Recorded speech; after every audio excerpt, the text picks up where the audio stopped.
By November 1918, intelligence estimated that over 145,000 Lewis guns had been manufactured for British and Allied service since the weapon's introduction in 1915, scattered across depots, aerodromes, ships, and training camps from the Western Front to Mesopotamia.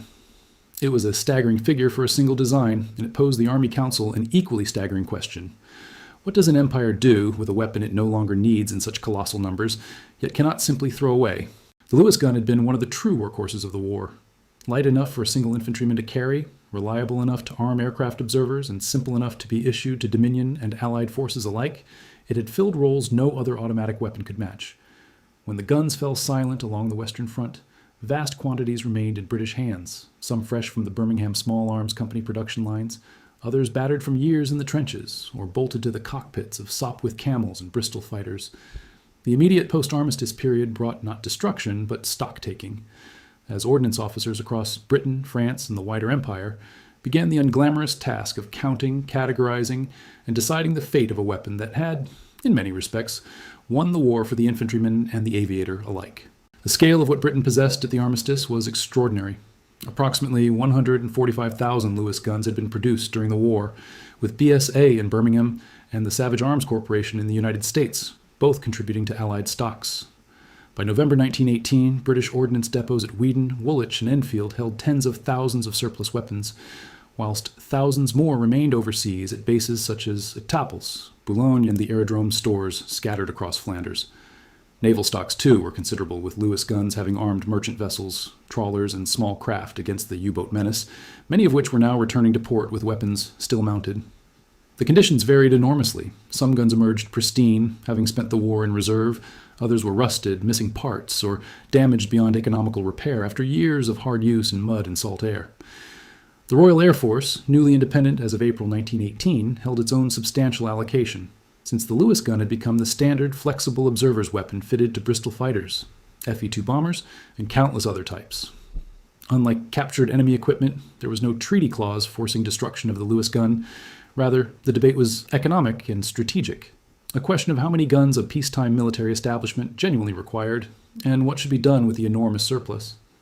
The Ordnance Committee and the War Office Disposal Board were tasked with resolving precisely this dilemma, whilst the Ministry of Munitions began winding down wartime contracts that had, at their peak, seen output exceed several thousand guns a month.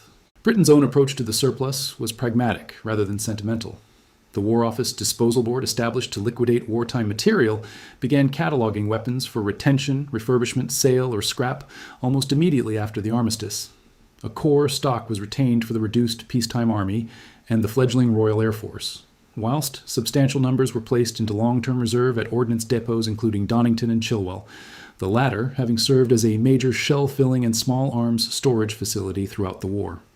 Weapons, deemed unfit for further service, often those with worn barrels or damaged mechanisms, were broken down for scrap metal and reusable components, a process that accelerated through 1919 and 1920 as storage space became a pressing concern. Britain also began actively exporting surplus Lewis guns to friendly and allied governments, eager to modernize or supplement their own arsenals at a fraction of original cost.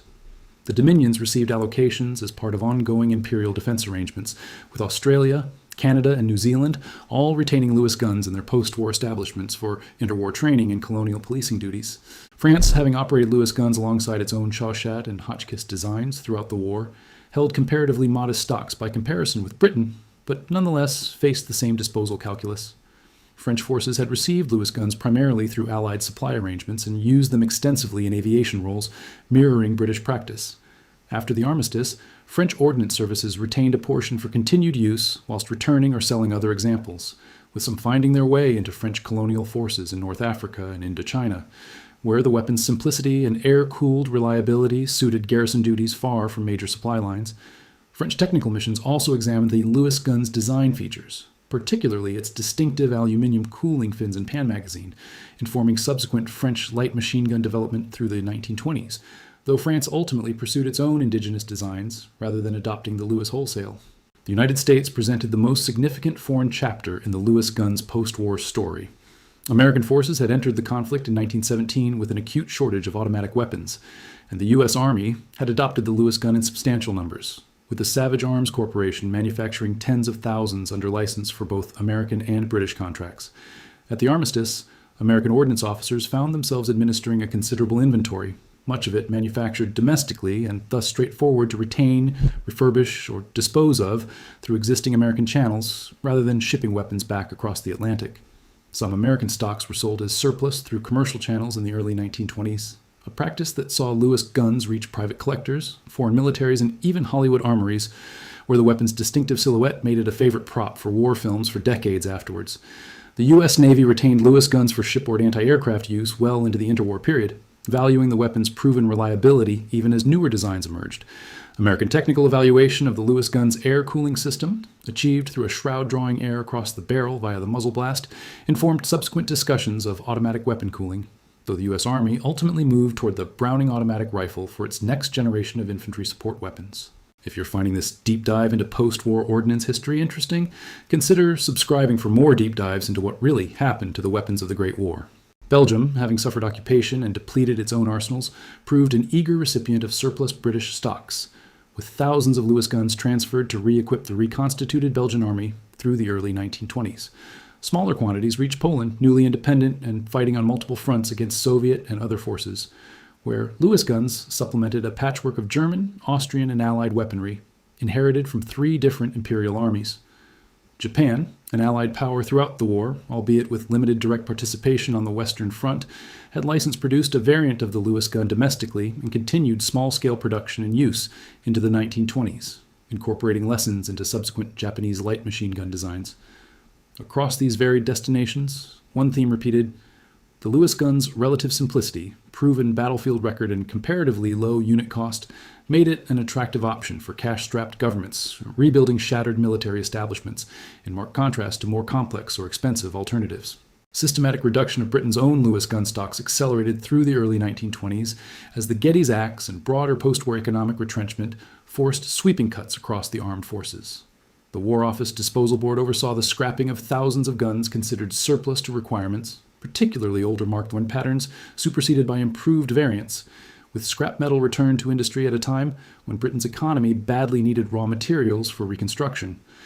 Weapons beyond economical repair were broken for parts at facilities including Woolwich Arsenal, their brass, steel, and aluminium components recycled rather than wasted. Approximately half of Britain's wartime Lewis gun inventory is estimated to have been scrapped, sold abroad, or otherwise disposed of by the mid-1920s, leaving a reduced but still substantial reserve for the Army, the Royal Air Force, and home defense purposes. Financial pressure drove much of this process. Maintaining vast stockpiles of an aging design cost money in storage, inspection, and occasional refurbishment that a cash-strapped treasury was increasingly unwilling to spend.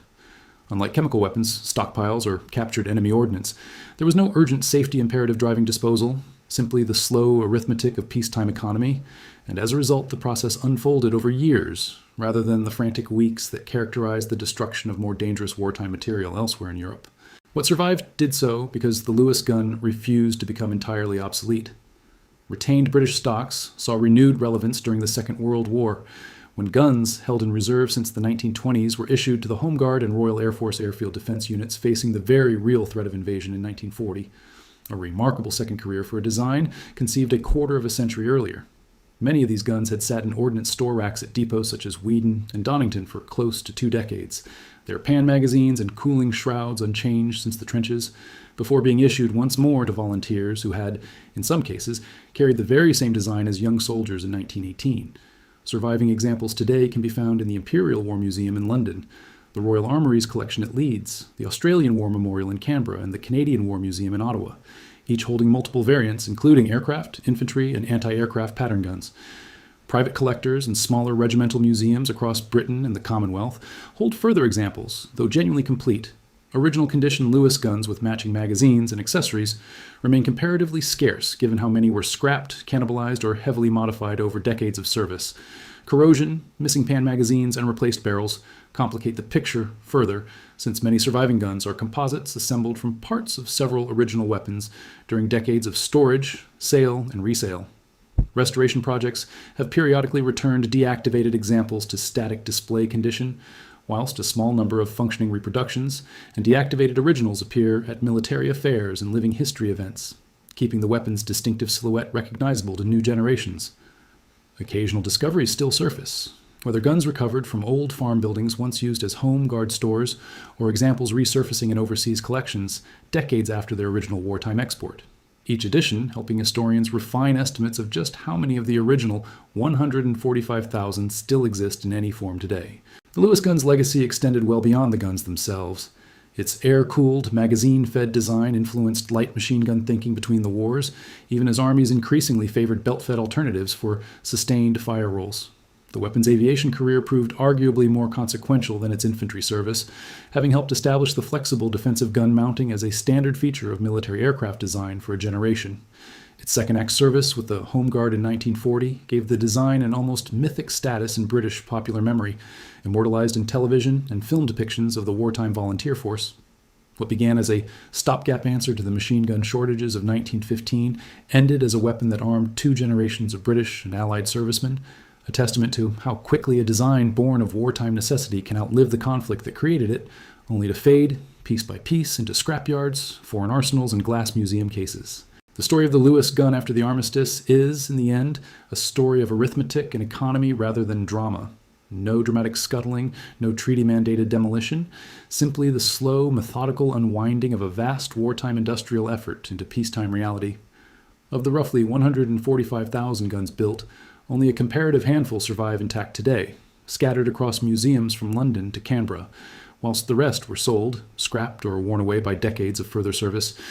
If you found this video insightful, watch what happened to Germany's MG-08 machine guns after World War I next. It explores how the Allies dealt with tens of thousands of captured German heavy machine guns under the disarmament terms of the Treaty of Versailles. Like this video, subscribe, and hit the bell for more. Thanks for watching.